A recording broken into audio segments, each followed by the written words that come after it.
Being a woman in a male-dominated industry is not an easy task. But when you become labeled the bad bitch, what do? We talk to the expert that knows on this episode of The Crude Truth. In 1901, at Spindletop Hill near Beaumont, the future of Texas changed dramatically as, like a fountain of fortune, thousands of barrels of oil burst from the earth towards the sky. Soon, Detroit would be cranking out Model Ts by the millions, and America was on the move, thanks to the black gold being produced in Texas. Now, more than a century later, the vehicles are different, but nothing else has truly changed. Sure, there may be many other alternative energy sources like wind and solar and electric. But let's be honest, America depends on oil and entrepreneurs. And if the USA is truly going to be independent, it has to know the crude truth. This episode is brought to you by LFS Chemistry. We are committed to being good stewards of the environment. We are providing the tools so you can be too. NAPE Expo, where deals happen. Air Compressor Solutions. When everything is on the line, Air Compressor Solutions is the dependable choice to keep commercial business powered up. Sandstone Group. Exec Crew. Elevate your network, elevate your knowledge. Texas Star Alliance. Pecos Country Operating. Fueling our future. Well, thank you as always for tuning in to another episode of The Crude Truth. At the time of the recording, we just passed Women's International Month here in March, and unfortunately, we weren't able to get her on the show in the month exactly. But as my teaser intro today talked about, we've just got on such an amazing woman, a lady that is literally blazing a trail. This woman is an Olympic level gymnast. She has been on Wall Street as a hedge fund analyst. She's an author. Also, she's done several venture capitalist deals. And she has also created what is known as, I like to call, the bad bitch empire. My guest today is Lisa Carmen Wang. Lisa, how are you? I'm wonderful, Ray. I'm so excited to be here. I'm excited. And first of all, I want to say I apologize because I've been saying the wrong last name for months now. And did I get it right there in the intro? Absolutely, Wang. Oh, my Which gosh. means king in Chinese. Does it really? It does. I never knew that because Ray means king in Spanish. Wow, it was meant to be. I did not know that. I never knew that. Well, that's awesome. And thank you so much for coming out. Oh, my gosh. You have been on, I almost feel like a rock star tour for the last 6 months. Lisa, for all of our viewers and listeners out there, who are you? I'm Lisa Carmen Wang. I'm the author of The Bad Bitch Business Bible, the 10 Commandments to break free of good girl brainwashing and take charge of your body, boundaries, and bank account. I'm also the founder of The Bad Bitch Empire, a global movement for women reclaiming their full feminine and financial power, helping women invest in the next billion-dollar female-led businesses.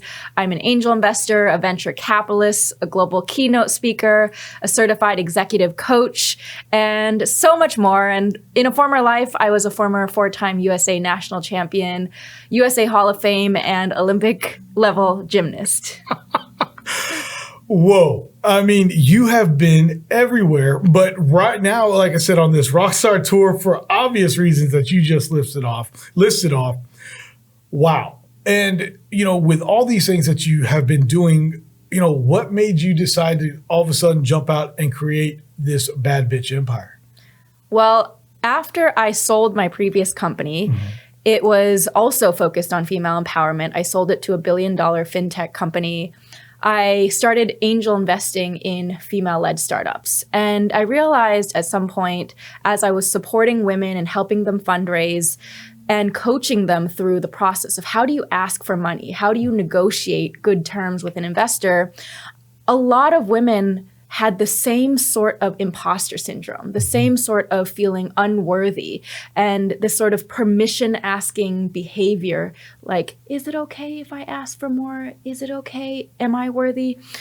And I started to see this pattern, which I finally labeled as good girl brainwashing. Right. And good girl brainwashing is all of the societal and media messages that tell women to play small, to be subordinate to the status quo, to undervalue themselves, to be silent, and to never advocate for their own worth. And as a result, women end up being underpaid, underfunded. They don't believe in their own dreams. They don't bet on themselves, and therefore nobody else bets on them because, who's going to bet on you if you don't bet on yourself first, right? And fundamentally, it was this lack of confidence that society has really drilled into women from the moment we're born. We're told we're not as good, right? We're not good enough. We're not the same as men. And so it's very easy to fall into this brainwashing. And so I thought, okay, break free of good girl brainwashing. What happens after you break free from good girl brainwashing? And I thought, good girl, bad bitch, that's the transformation. And this term bad bitch in today's vernacular is a very positive thing. Rihanna's a bad bitch. Madonna's always been a bad bitch. These are women who've broken the status quo, broken barriers, and blazed a trail as pioneers, even when society wasn't willing to accept them yet. Society has a problem with women who are bold and assertive. And usually we think of the negative term bitch as a woman who is, quote unquote, cold and aggressive and rude and too opinionated, too much. And really, this is just a woman who is assertive, has opinions, has boundaries, doesn't tolerate disrespect, is going to speak up in the face of injustice. That's not a woman who's a bitch in the negative sense. Yes. That's just a woman who knows her power. And so when we use that word as a derogatory term, what you're actually just doing is you're weaponizing a woman's power, her own power, against her. So she starts feeling ashamed.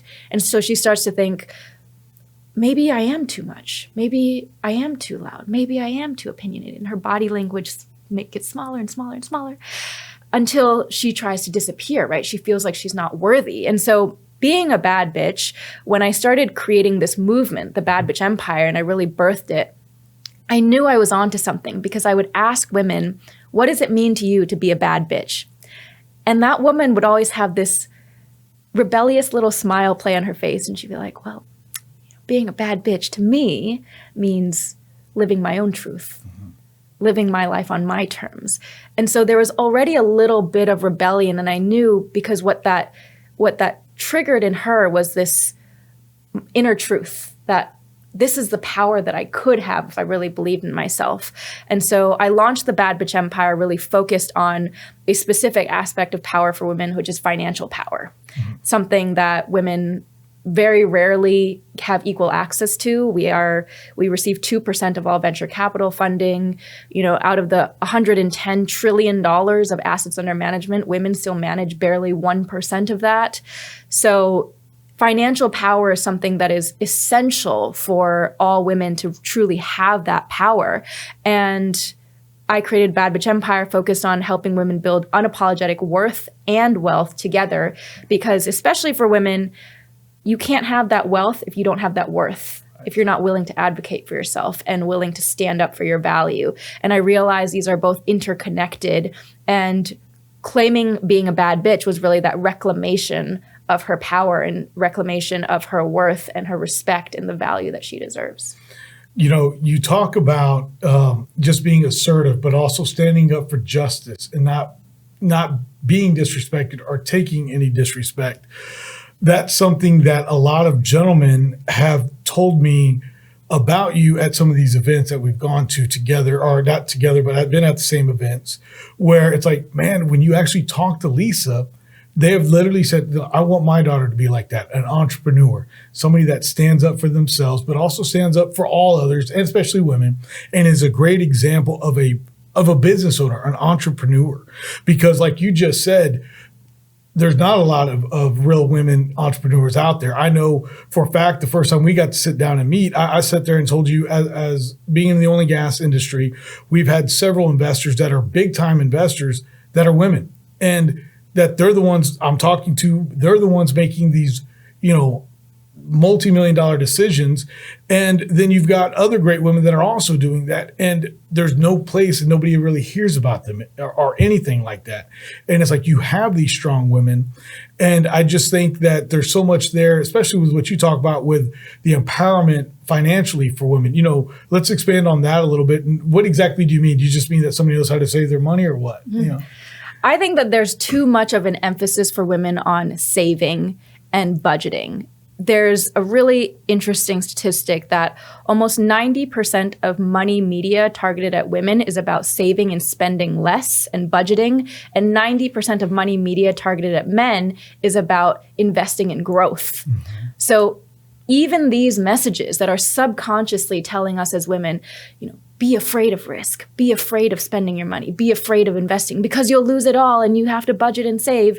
It creates scarcity mentality. Mm-hmm. So a lot of women have been conditioned to feel that way. And of course, barely 50 years ago, our mothers couldn't even get a credit card without the signature of a father or a husband. So it is very new. We are in very different times right now where as modern women, we need to figure out what does financial legacy truly mean? Because a lot of us are first generation women in our family who are really thinking about building that legacy for our families down the road.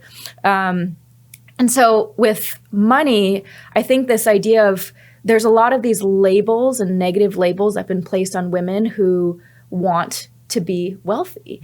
And it's a double standard because for a woman who says, I want to be wealthy, I want to have power. Mm-hmm. I want to have independence and freedom. And that money is my key to independence and freedom and legacy. She's going to be called greedy. She's going to be called selfish. She's going to be called a gold digger. She's going to be called all these negative terms.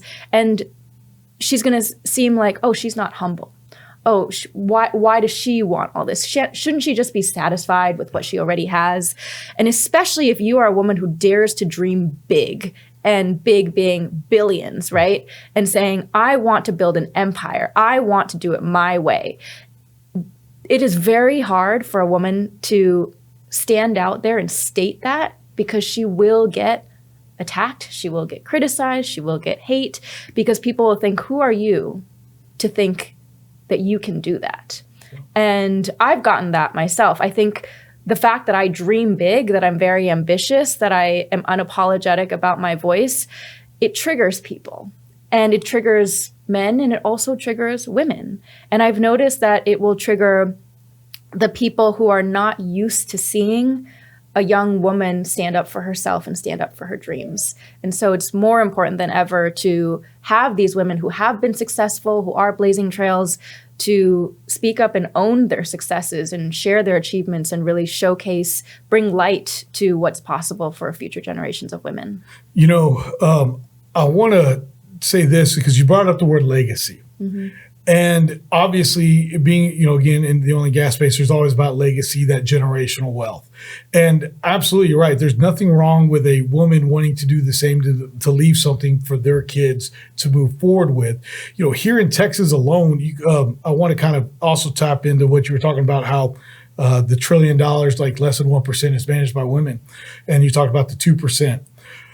Here in Texas, we have a lot of different deals where women get these contracts, but nobody knows about them. And it may be out of, let's just use, and I might be making up a number here, but, out of $5 billion, women might be able to automatically, women-owned businesses might qualify automatically for 10%. Well, out of $5 billion, that's $500 million. That's a lot of stuff that women can do to only add to their legacy. And I think sometimes they're a little bit timid about that. And it's like, don't be, because that's a way for you to really handle your business and grow that legacy. Now, that being said, I don't mean to use the word timid, but it's always like in the construction world, maybe project development. And for you have been dominating in these industries that are mostly male dominated. You are in there, you're sitting at the table, or as some of my great guests have said that are just as strong, I'm bringing the table to me. I'm bringing the table.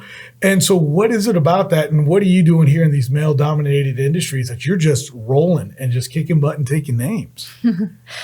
It starts with knowing who you are and who you are as a woman, what power you bring as a woman, which is uniquely different than masculine power.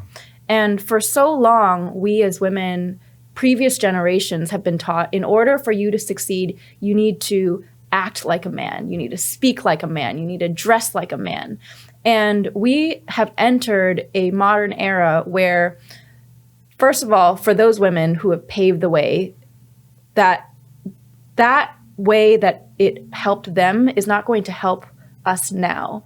Because I think what this generation is waking up to is realizing that feminine power is different, and it's equally, if not more powerful. And if I come in there and I try to act, all high and mighty and, egotistical and arrogant, that's not going to work for me. Right. And for me as a woman, it means, what are my unique superpowers? What are my strengths that I bring? What perspectives, what voice do I have? What can I see that they don't see? I see it like a big game of chess. You have these strategic moves. It's not about being the loudest, most aggressive person in the room, because actually, if you come in as a woman and you are just as abrasive and you're just as combative and competitive, you're going to activate the masculine competitiveness in the person sitting across from you. But if you come in with presence and grace and confidence and self-respect and boundaries, and you know what you bring to the table, then the counterparty will actually respect you even more. And your goal as a woman is to be able to come in, you have to know what you want, you have to know what you don't want, you have to know what your boundaries are, you need to know when you're going to walk away, what you're not willing to tolerate. And this power of walking away is actually something I really want to emphasize to women who are listening today, which is leaving power. A lot of women, when they are invited into a room, especially, let's say, a high-powered, male-dominated room, they feel so grateful that they even have a chance to just be in that room because they're the only woman or they're one of the few women. And so when their boundaries are, let's say, pushed or they feel disrespected, they deal with it. They stay silent and they just take it. And instead of standing their ground and say, actually, this is not what I'm going to tolerate. This is not how I want to do business, because these are my standards. This is what I bring to the table. I will not be disrespected.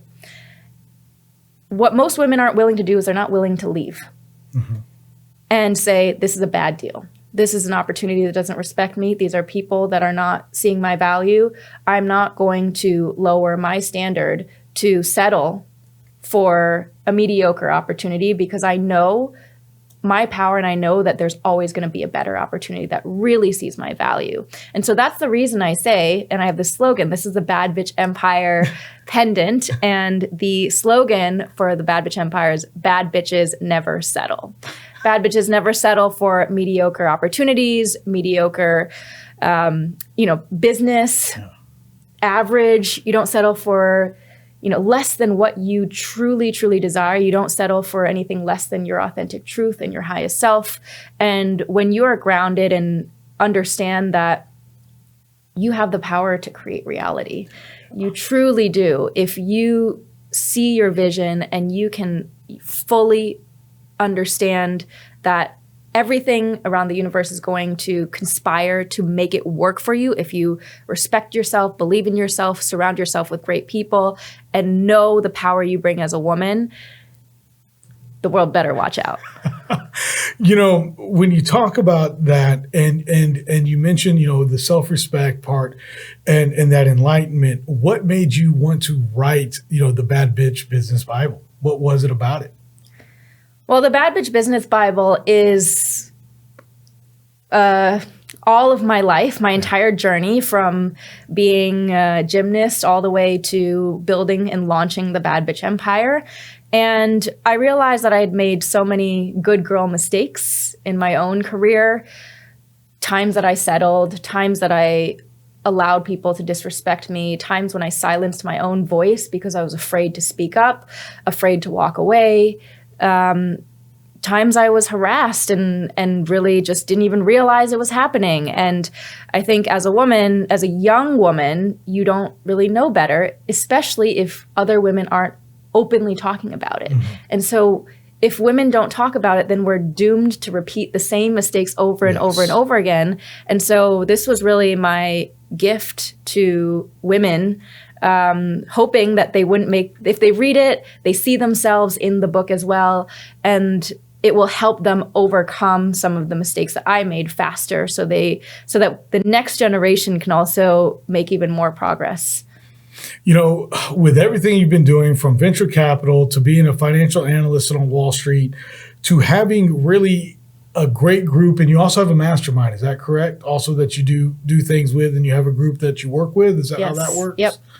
And I mean, you're sharing your knowledge and you're sharing your experiences. And I think that is something that we all need to be doing, because it might just help that one other person.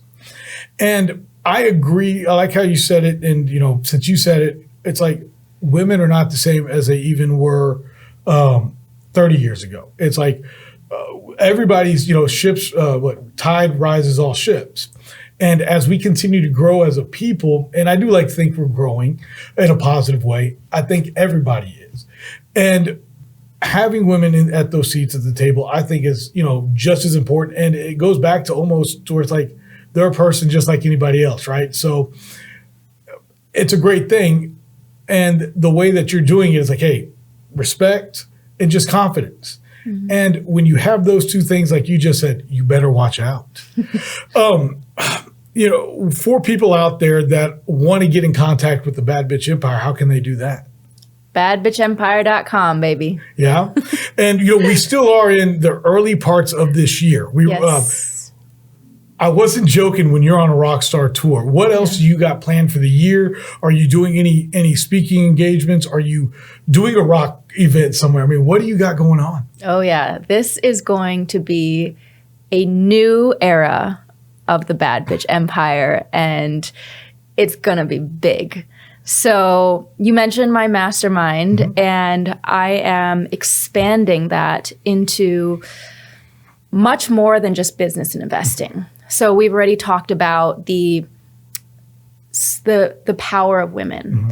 And so in this mastermind, I'm going to be expanding it into talking about divine feminine power, and how every woman can harness her feminine power that she doesn't even realize she has. And so there are 4 pillars of divine feminine power that I teach. Number 1 is emotional power. Most women, when they're emotional, they've been shamed. They've been called crazy, over dramatic, off their rocker. So most women learn to suppress their emotions. And there is nothing more powerful than a woman's rage. And when a woman learns how to truly feel all of her emotions and transmute any sort of negativity, pain, anger, rage, into creation, mm-hmm. it's one of the most beautiful things. I created the Bad Bitch Empire because I channeled my rage into something productive and harmonizing. So that's the first pillar. The second pillar is sexual power. Okay. Sexual power is also something that's been shamed in women. We have many, many terrible words to describe a woman, from slut, whore, name whatever you want to say, right? And what we, of course, know is that a woman who owns her sexuality and knows her beauty, right, understands her presence, loves her own body, that is a woman who cannot be shaken from her confidence. If she knows, you can say anything about my body and you can say anything about the way I dress, but I know who I am. And, a woman who knows that can make men weak, can make the most powerful and make the most wealthy man weak. And so a woman who knows how to harness that in business is also very powerful. The third one is spiritual power. And spiritual power this is something that I have only recently really understood what that is. Spiritual power is the connection to the divine, to the universe, to Mother Nature. Mm-hmm. Mother Nature is the most powerful force. It has the power of absolute destruction, but it has the power of creation and life and birth. And that's what women do. We bring life into this earth. And we are the vessels of every person who is sitting on this earth. And a lot of women have forgotten that. A lot of men have forgotten how sacred that is. And so tapping back into, for women, that you have the power to give life. Of course, you have the power to strike a multi-billion-dollar deal. It's harder to give birth than to do that. And that's the crude truth. Say that again. I like that. It is harder to give birth than it is to strike a multi-billion-dollar deal. So if you realize your power as a woman and you can give life, you can literally take the universe and share it with the world, bring life into this earth, a multi-billion-dollar deal is nothing. Lisa, that's so true. I mean, why? I mean, duh. I mean, that's powerful right there. You can do life, you can bring life into the world. What can't you do? Yes. And the fourth one is financial power. Oh, yeah. Perfect segue. So we've been taught this very masculine way of building financial power, which is hustle, do, linear, just do, hustle. There's a reason why women are burnt out everywhere. We are told we have to do it all in order to have it all. We have to be it all in order to have even a semblance, even a fraction of what men have. And so women today are tired, they're burnt out, they're sick, they're anxious, they're depressed, right? They're suicidal. It's the highest rates that we've ever seen. And it's because we've overemphasized the masculine way of doing. So I'm going to actually give you a metaphor about this. So in the masculine way of doing, when you think of a tree in a forest, right? The masculine way says, grow the highest, tallest, strongest tree, that one tree, make it the tallest tree and everybody will see this tree, right? That's the ego. And a feminine way of doing it says, but what about all the other trees? This is meant to be a forest. And everything in this forest, from the soil to the flowers to the animals to the bugs to the birds, they all add to this ecosystem. So if we have just one very, very tall tree, it might be a very tall, strong tree. However, that one tree is a key man risk. Yeah. We need to have all of these trees healthy because that actually helps the entire forest and all the trees become healthy and strong. And you don't have to do more for that. You just have to look around the community and say, we grow more through collaboration. We do more and we achieve more when we see everyone's superpowers, and we're not driven just by ego and greed and this power for the sake of power, but we're driven by the betterment of our planet, the betterment of people, and we funnel our financial resources towards doing that, and everybody wins. And so that sort of idea of women tend to create businesses that also create positive impact in this world. We just have a tendency, a maternal instinct towards nurturing and creating a better world. And for women, this is a message for all the women who are listening, you don't have to hustle and do it the same way men do. We don't have the same energy. We don't have the same cycle. We literally feel different at different times of the month. And that's not a weakness, that's a power. We have different superpowers at different times of the month. And so this idea of all you have to do is tap back into your being and your worthiness, and then the wealth will come. Wow. Your being and your worthiness, and then your wealth will come. Lisa, I can't, I'm not a lady. So I think today has been really more eye-opening for me.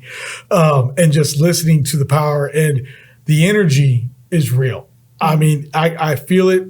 I know it's in here, and what you're talking about is truth. Again, there's nothing wrong. If I had a daughter, I want them to be respected. I want them to respect themselves and be a strong, independent woman, because there's nothing wrong with that.